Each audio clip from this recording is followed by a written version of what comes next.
To బీజేటీవీ. ముందుగా headlines చూద్దాం. MLC ఎన్నికల్లో కూటమి అభ్యర్థుల హవా. ఆలపాటి రాజేంద్ర ప్రసాద్ ఘన విజయం. ఉభయ గోదావరి పట్టభద్రుల ఎమ్మెల్సీగా కూటమి అభ్యర్థి పేరాబత్తులం రాజశేఖరం విజయం. తెల్లవారుజామున 5:55 సమయానికి 82,320 ఓట్ల ఆధిక్యం. సీఎం రేవంత్ రెడ్డిపై బీజేపీ ఎంపీ లక్ష్మణ్ విమర్శలు. కేసీఆర్ చేసిన తప్పిదాలే రేవంత్ రెడ్డి చేస్తున్నారని ఆగ్రహం. ఎమ్మెల్సీ ఎన్నికల ఫలితం కాంగ్రెస్ పక్షానికి నాంది అన్న ఎంపీ లక్ష్మణ్.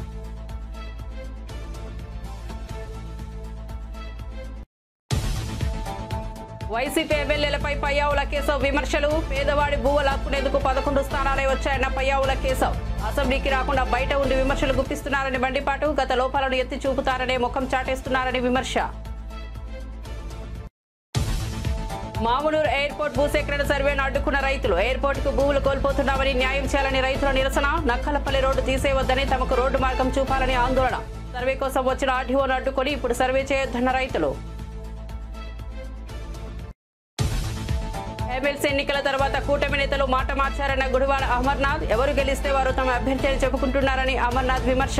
ఓటమిని హుందాగా ఒప్పుకోవాలని హితవు. ఉద్యోగులను ప్రభుత్వం మోసం చేస్తోందని వ్యాఖ్య.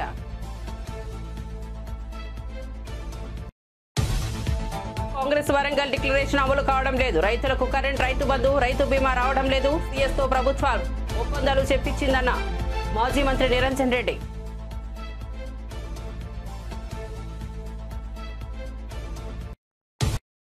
ఇక వార్త వివరాల్లోకి వెళ్తే ఎమ్మెల్సీ ఎన్నికల ఫలితాల తర్వాత కూటమి నేతలు మాట మార్చారని వైసీపీ నేత మాజీ మంత్రి గుడివాడ అమర్నాథ్ విమర్శించారు. ఉద్యోగుల కడుపు మంటకు నిన్నటి ఎమ్మెల్సీ ఎన్నికల ఫలితాల నిదర్శనమని అన్నారు. ఎవరు గెలిస్తే వారే తమ అభ్యర్థి అని చెప్పుకోవడానికి సిగ్గులేదా అని ప్రశ్నించారు. ఓటమిని హుందాగా ఒప్పుకోవాలని సూచించారు. విశాఖలో మీడియాతో మాట్లాడుతూ ఆయన ఈ వ్యాఖ్యలు చేశారు. రఘువర్మ ఓటమి తర్వాత తమకు సంబంధం లేదని మంత్రి అచ్చెన్నాయుడు చెప్పడం ఆశ్చర్యం కలిగించిందని అమర్నాథ్ అన్నారు. ప్రభుత్వ పనితీరును ఎమ్మెల్సీ ఎన్నికల ఫలితాలే నిదర్శనమని చెప్పారు. ఉద్యోగులు పీఆర్సీ ఇస్తామని మోసం చేశారని, ఏనాడు జీతాలు సరిగా ఇవ్వలేదని దుయ్యబట్టారు. శ్రీనివాసులు నాయుడు కూడా కూటమి తనకు మద్దతు ప్రకటించలేదని చెప్పారని అన్నారు. రాష్ట్రంలో జరుగుతున్నటువంటి ఇతర గ్రాడ్యుయేట్ ఎన్నికలకు సంబంధించి కానీ ఆ ఎన్నికలకి వైఎస్ఆర్ కాంగ్రెస్ పార్టీ దూరంగా ఉంటుంది అనేటువంటి విషయాన్ని చాలా క్లియర్గా చెప్పాం. అయితే నిన్న ఫలితాలు వచ్చిన తర్వాత తెలుగుదేశం పార్టీకి అలాగే కూటమికి సంబంధించినటువంటి నాయకులు అలాగే ప్రభుత్వంలో ఉన్నటువంటి మంత్రులు చేస్తున్నటువంటి ప్రకటనలు చూసిన తర్వాత చాలా హాస్యాస్పదంగా అనిపించింది. వచ్చినటువంటి ఫలితాన్ని గౌరవించాల్సినటువంటి సందర్భాలు వదిలేసి ఎవరు గెలిస్తే గెలిచినటువంటి వారు మా అభ్యర్థి అని చెప్పుకోవడం అనేటువంటి ఎంతకంటే సిగ్గుచేయటం అనేటువంటి తద్వారా పోలైనటువంటి దాదాపు 20,000 మంది ఉపాధ్యాయులు వేసినటువంటి ఓట్లు గాను వచ్చినటువంటి ఎన్నికల ఫలితాన్ని కూడా నిన్న ఈ ప్రాంత ప్రజలందరూ కూడా చూశారు. సరే, ముందు నుంచి మా తాలూకా స్టాండ్, వైఎస్ఆర్ కాంగ్రెస్ పార్టీ తాలూకా స్టాండ్ కానీ లేదా మీ తాలూకా పాత్ర ఏంటి ఎన్నికల్లో అనేటువంటి విషయాలు చాలా సందర్భాల్లో పత్రికా మిత్రులు చాలామంది అడిగారు. ఈ ఎన్నికలకు కానీ లేదా రాష్ట్రంలో జరుగుతున్నటువంటి ఇతర గ్రాడ్యుయేట్ ఎన్నికలకు సంబంధించి కానీ ఆ ఎన్నికలకి వైఎస్ఆర్ కాంగ్రెస్ పార్టీ దూరంగా ఉంటుంది అనేటువంటి విషయాన్ని చాలా క్లియర్గా చెప్పాం. అయితే నిన్న ఫలితాలు వచ్చిన తర్వాత తెలుగుదేశం పార్టీకి అలాగే కూటమికి సంబంధించినటువంటి నాయకులు అలాగే ప్రభుత్వంలో ఉన్నటువంటి మంత్రులు చేస్తున్నటువంటి ప్రకటనలు చూసిన తర్వాత చాలా హాస్యాస్పదంగా అనిపించింది. వచ్చినటువంటి ఫలితాన్ని గౌరవించాల్సినటువంటి సందర్భాలు వదిలేసి ఎవరు గెలిస్తే గెలిచినటువంటి వారు మా అభ్యర్థి అని చెప్పుకోవడం అనేటువంటి ఎంతకంటే సిగ్గుచేయటం అనేటువంటిది ఇంకోటి ఉండదు. అందులోని ఈరోజు ప్రభుత్వంలో ఉన్నటువంటి సీనియర్ మంత్రిగా ఉన్నటువంటి అచ్చెన్నాయుడు, ఉత్తరాంధ్ర ప్రాంతానికి చెందినటువంటి వ్యక్తి, ఈ ప్రాంతానికి చెందినటువంటి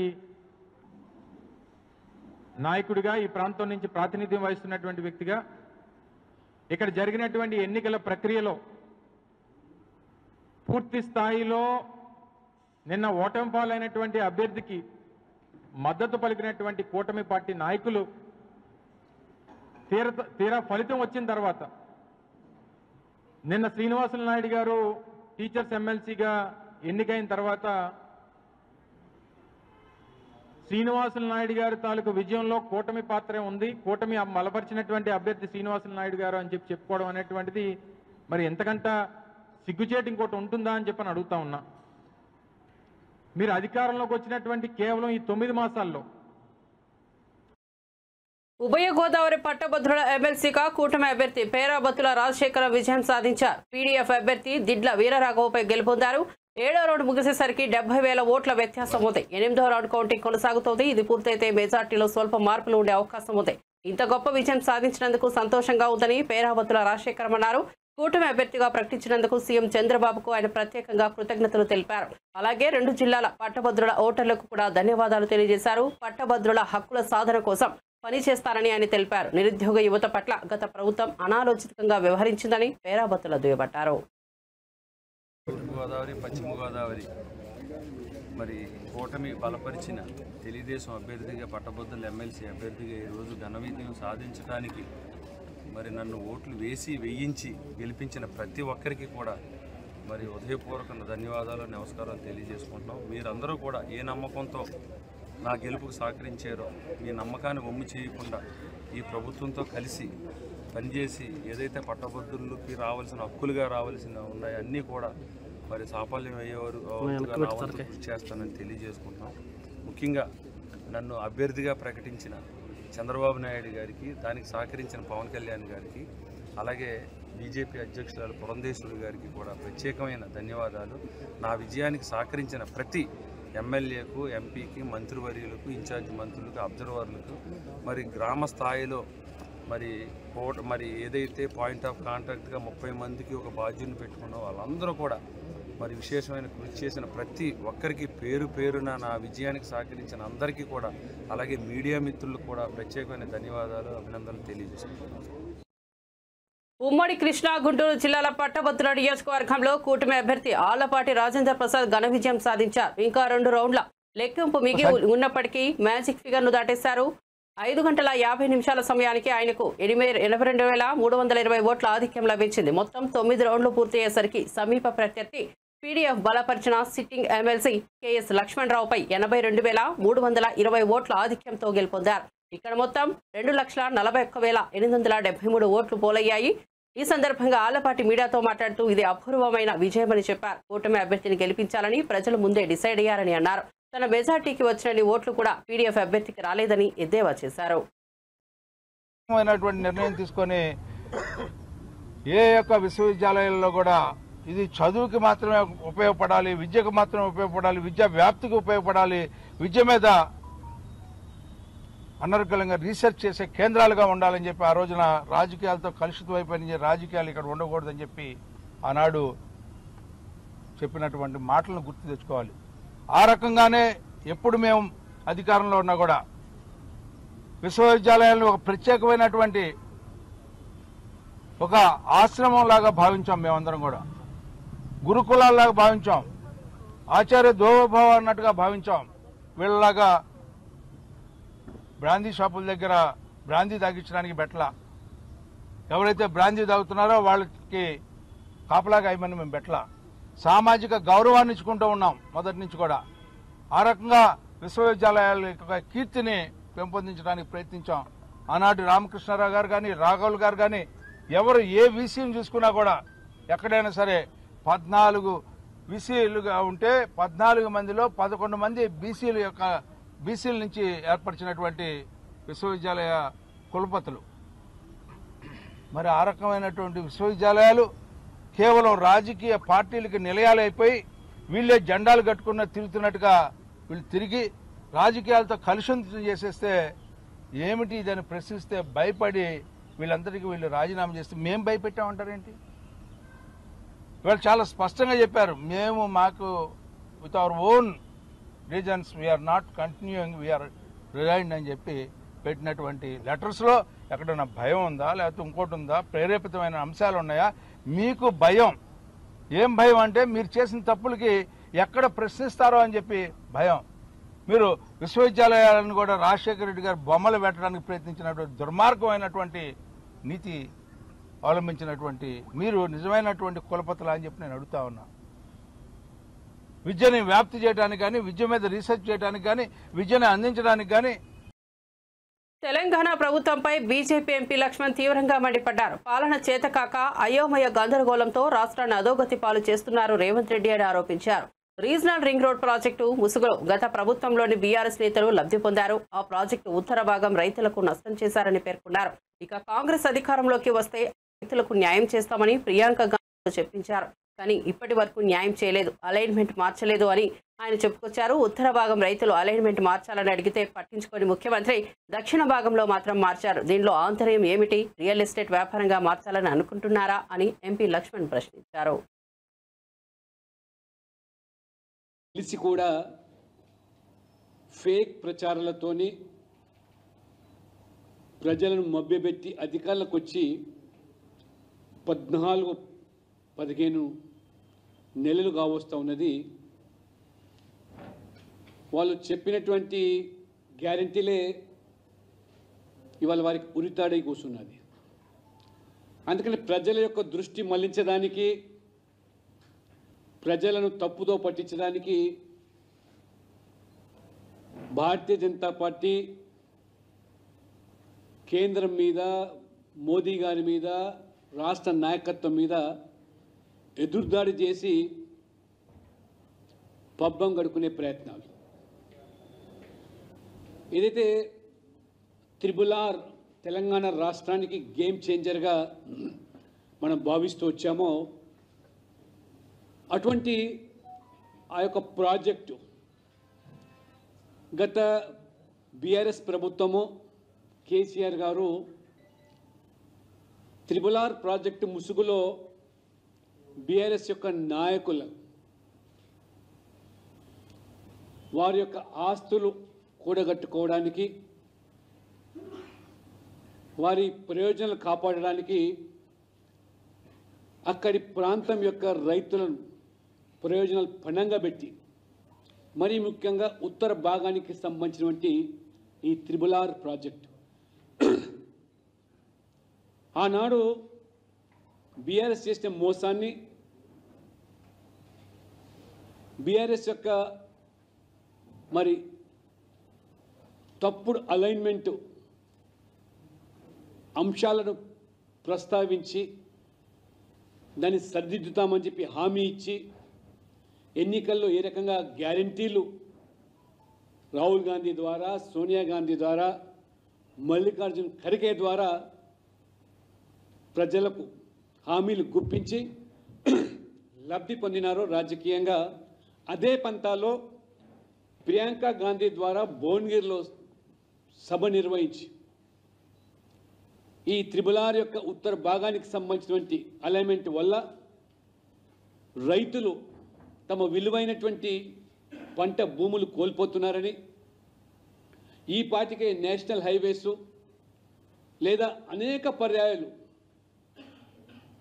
అభివృద్ధి పేరుతో రైతుల యొక్క మరి పచ్చటి పొలాలను ఆనాడు ప్రభుత్వం స్వాధీనం చేసుకుంటే, ఈ త్రిబుల్-ఆర్ పేరు మీద మళ్ళీ నష్టపోయిన రైతులకు మళ్ళీ ఆ బీఆర్ఎస్ ప్రభుత్వం యొక్క తప్పుడు విధానాలను సరిదిద్దుతామని, అలైన్మెంట్లో మార్పు. కూటమి ప్రభుత్వం తల్లికి వందనం పథకాన్ని త్వరలోనే అమలు చేయనుందని, ఇందుకు సంబంధించిన గైడ్లైన్స్ ను త్వరలోనే ప్రకటిస్తామని విద్యా ఐటీ శాఖల మంత్రి నారా లోకేష్ వెల్లడించారు. తల్లికి వందనం పథకంపై మండలిలో సభ్యులు అడిగిన ప్రశ్నకు మంత్రి సమాధానమిచ్చారు. ఈ పథకానికి బడ్జెట్ 2025-26లో 9,407 కోట్లు కేటాయించినట్టు మంత్రి తెలిపారు. ఇక మండలిలో ప్రశ్నోత్తరాల సమయంలో వైసీపీ సభ్యులు లేవనెత్తిన ప్రశ్నలకు మంత్రి లోకేష్ బదులిచ్చారు. తల్లికి వందనం సహా అన్ని సూపర్ సిక్స్ పథకాలు అమలు చేస్తామన్న లోకేష్ నిరుద్యోగ వృత్తిపై సభ్యుల ప్రశ్నలకు సమాధానాలు చెప్పారు.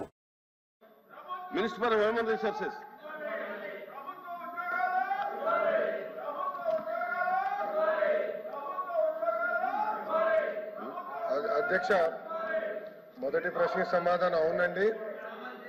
రెండో మూడో ప్రశ్నకి సమాధానం మెగా డిఎస్సి నోటిఫికేషన్ త్వరలో జారీ చేస్తా అధ్యక్ష. అధ్యక్ష, ప్రతిపక్ష పార్టీకి చెందిన నాయకులకి ఇక్కడ ఓపిక లేదు కనుక ఒక విషయం చాలా స్పష్టంగా చెప్పదలుచుకుని, ఎందుకంటే నిరుద్యోగ యువకులందరూ ఆశతో మమ్మల్ని చూస్తున్నారు. వాళ్ళందరికీ నేను సమాధానం చెప్పాల్సిన అవసరం ఉంది అధ్యక్ష. నిరుద్యోగం మీద ఆయన మాట్లాడుతున్నారు. కూర్చోండి, మీరు కూర్చొని వినండి. మినిస్టర్ కన్సర్న్ డిఎస్సీ విషయం నేను చెప్తున్నాను, మీరు ప్రశ్న సమాధానం చెప్తున్నారు. 1 minute సార్. ఇప్పుడు మీరు ఏదైతే నిరుద్యోగుల గురించి అడుగుతున్నారో దాని మీద కన్సర్న్ మినిస్టర్ గారు మాట్లాడుతుంటే మీరు కూర్చొని వినాలి కదా. వినాలి కదా అన్నాను. ఇప్పుడు మీకు ఏం కావాలి? కాదండి, అదే విషయం చెప్తున్నారు.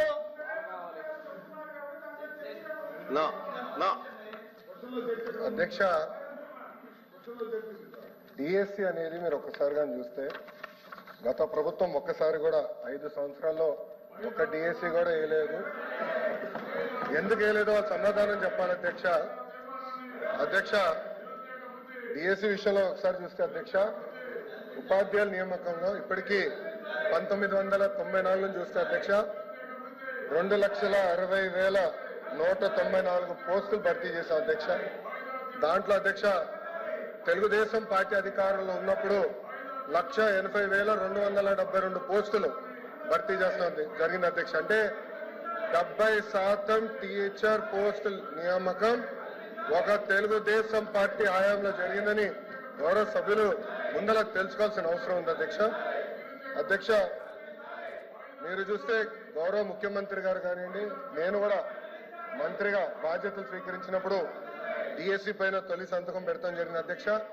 దాంట్లో భాగంగా 2/7/24కి టెట్ నిర్వహిస్తాం జరిగింది.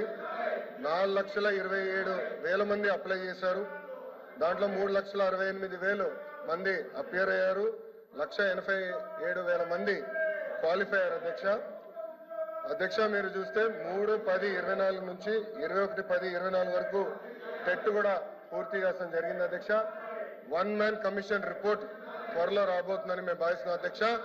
ఎట్టి పరిస్థితుల్లో మార్చి నెలలో డిఎస్సి నోటిఫికేషన్ ఇచ్చే బాధ్యత మన ప్రభుత్వం తీసుకుంటుందని నిరుద్యోగ యువకులకి ఈ సభ సాక్షిగా నేను హామీ ఇస్తాం జరుగుతుంది అధ్యక్ష. అధ్యక్ష, విచిత్రం ఏంటంటే నాకు వేసిన 2 ప్రశ్నలు ప్రతిపక్ష పార్టీలు, కానీ వాళ్ళు వేసిన ప్రశ్నల మీద చర్చించడానికి సిద్ధంగా లేకపోతే నిజంగానే చాలా చాలా బాధాకరం. ఇప్పుడన్నా వాస్తవాలు తెలుసుకోవాలని గౌరవ సభ్యుల్ని కోరుతున్నా అధ్యక్ష. Question number 13762 minister for energy.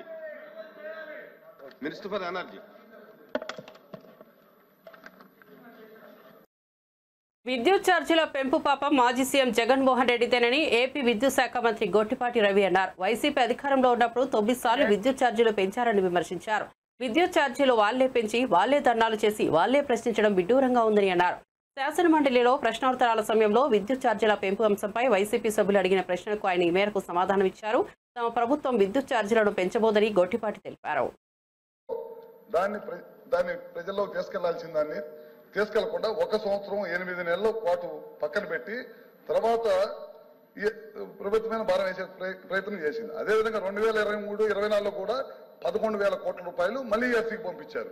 9,400 కోట్ల రూపాయలు భారం వేసి మొత్తం 15,000 కోట్ల రూపాయలు భారం అంతా కూడా 2022-23 వేసిన భారమే అని చెప్పి మీ ద్వారా సభ్యులకు కూడా తెలియజేస్తా ఉన్నాను. ఇందాక రవిబాబు గారు అంటా ఉన్నారు మేము విండు సోలార్ ద్వారా ప్రజలకి మభ్య పెట్టాం. మేము ఎప్పుడు కూడా మభ్య పెట్టలేదు సార్. గతంలో 2014-19 ఉన్నప్పుడు ఈ రాష్ట్రంలో ఎక్కడ లేని విధంగా 7,000 మెగావాట్లు విద్యుత్ ఉత్పత్తి తీసుకొచ్చాం.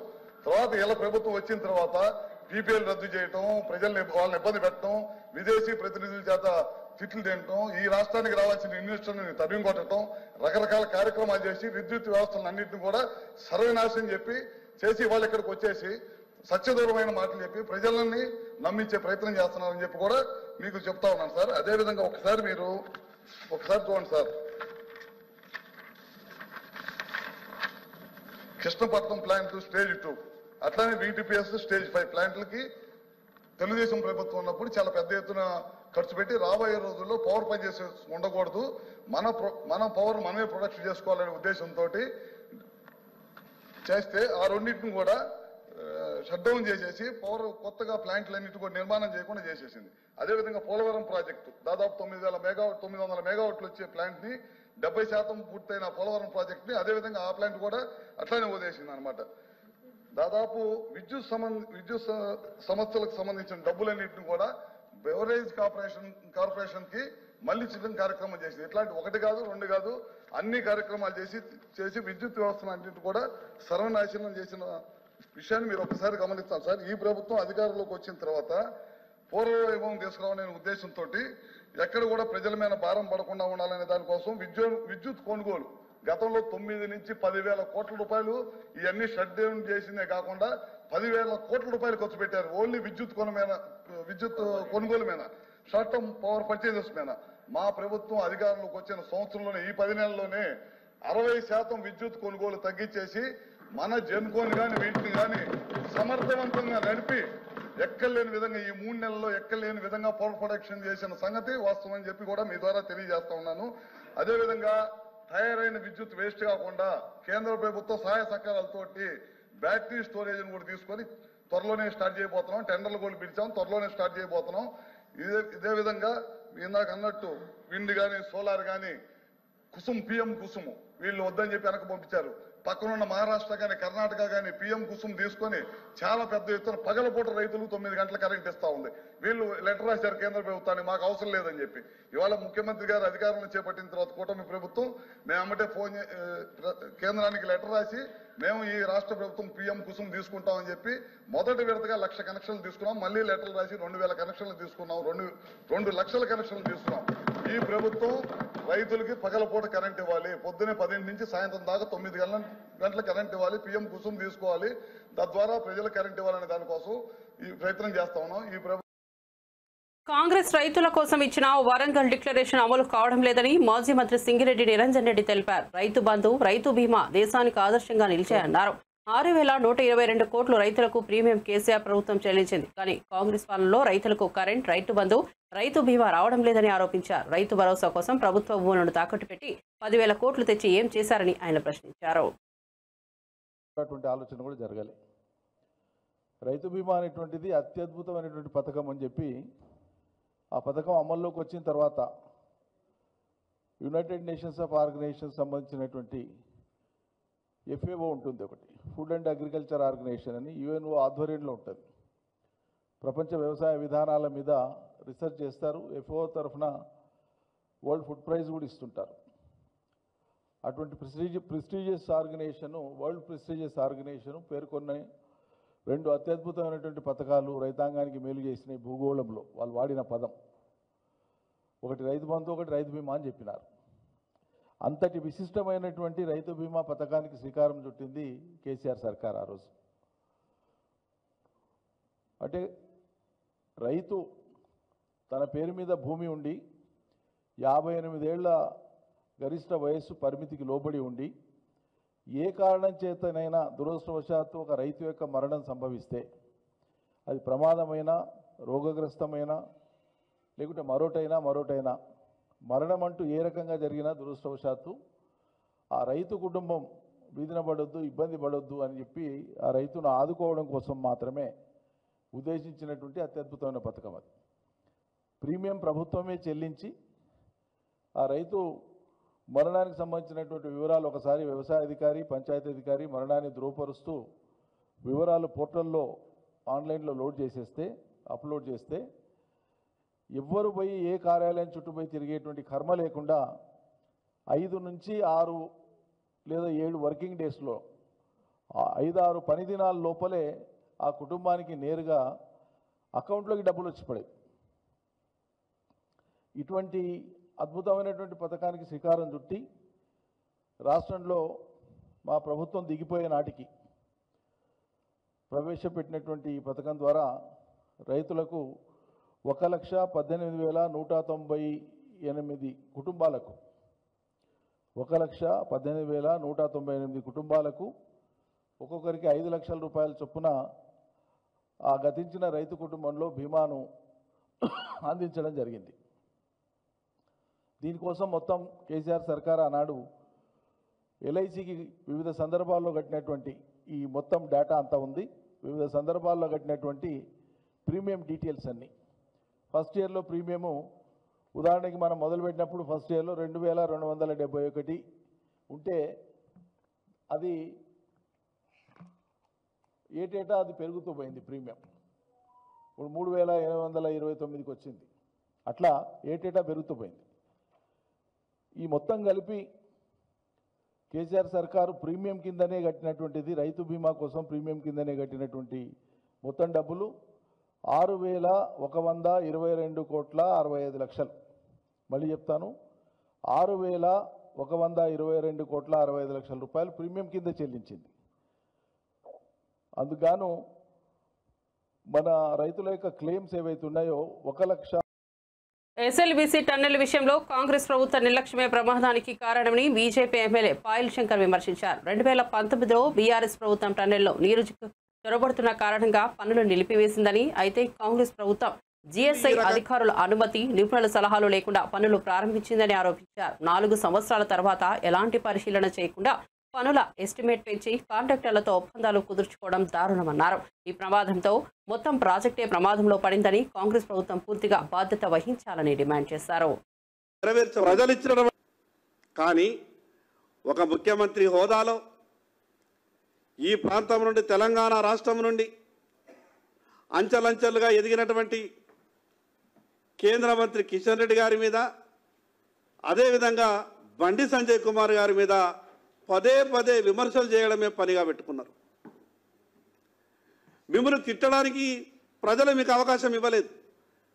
ఈ రాష్ట్రాన్ని గొప్పగా పరిపాలిస్తారేమో, టీఆర్ఎస్ పార్టీ కన్నా భిన్నంగా ఈ రాష్ట్రాన్ని పరిపాలిస్తారేమో అని తెలంగాణ ప్రజలు మీకు అవకాశం ఇచ్చారు. కానీ మీరు చేస్తున్నది ఏమిటి? మీరు వాడుతున్నటువంటి భాష ఒక ముఖ్యమంత్రి స్థాయిలో అంత జుగుప్సాకరమైనటువంటి భాషని వాడే అవకాశం ఉన్నదా? ఏం జరిగిందో మీకు తెలుసు. గతంలో కేసీఆర్ గారు కూడా ఇదే రకమైనటువంటి భాష మాట్లాడిండ్రు. నోటికి ఏదొస్తుంది మాట్లాడే ప్రయత్నం చేసిండ్రు. ఏం చేసిండ్రు? వాళ్ళకు ప్రజలు ఏ రకంగా బుద్ధి చెప్పిండ్రు?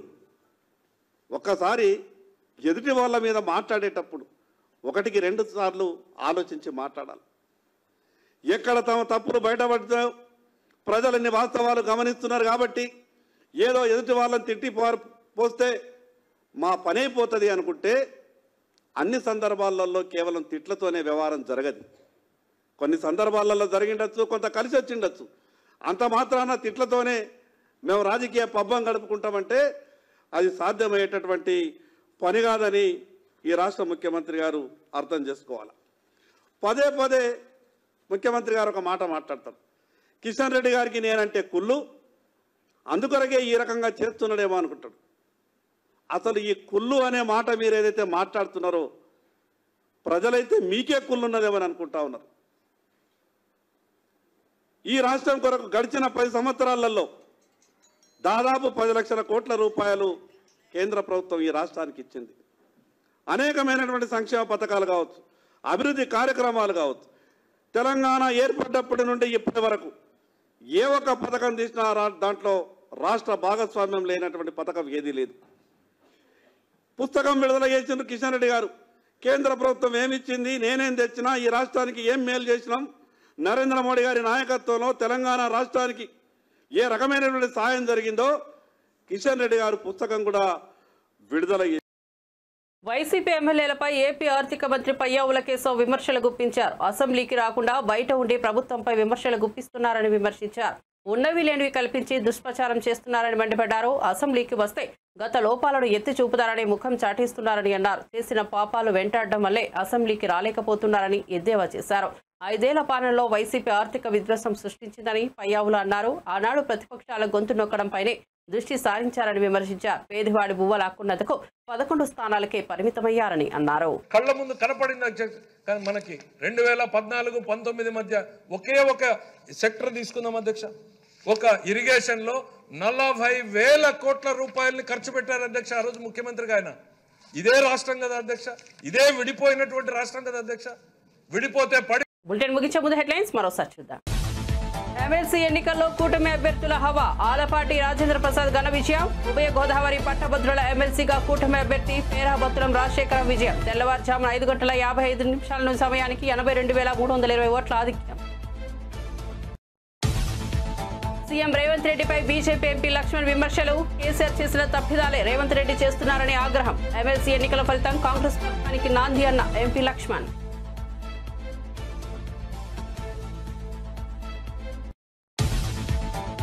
వైసీపీ ఎమ్మెల్యేలపై పయ్యావుల కేశవ్ విమర్శలు. పేదవాడి భూవ లాక్కునేందుకు 11 స్థానాలే వచ్చాయన్న పయ్యావుల కేశవ్. అసెంబ్లీకి రాకుండా బయట ఉండి విమర్శలు గుప్పిస్తున్నారని మండిపాటు. గత లోపాలను ఎత్తి చూపుతారనే ముఖం చాటేస్తున్నారని విమర్శ. మామునూరు ఎయిర్పోర్ట్ భూసేకరణ సర్వేను అడ్డుకున్న రైతులు. ఎయిర్పోర్టుకు భూములు కోల్పోతున్నామని న్యాయం చేయాలని రైతుల నిరసన. నక్కలపల్లి రోడ్డు తీసేవద్దని, తమకు రోడ్డు మార్గం చూపాలని ఆందోళన. సర్వే కోసం వచ్చిన ఆర్డీఓను అడ్డుకొని ఇప్పుడు సర్వే చేయొద్దన్న రైతులు. ఎమ్మెల్సీ ఎన్నికల తర్వాత కూటమి నేతలు మాట మార్చారన్న గుడివాడ అమర్నాథ్. ఎవరు గెలిస్తే వారు తమ అభ్యర్థి అని చెప్పుకుంటున్నారని అమర్నాథ్ విమర్శ. ఓటమిని హుందాగా ఒప్పుకోవాలని హితవు. ఉద్యోగులను ప్రభుత్వం మోసం చేస్తోందని వ్యాఖ్య.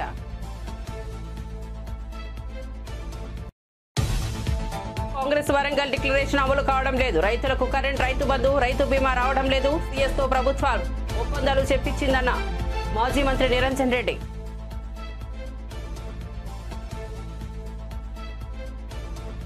మరిన్ని అప్డేట్స్ కోసం చూస్తూనే ఉండండి బీజే టీవీ.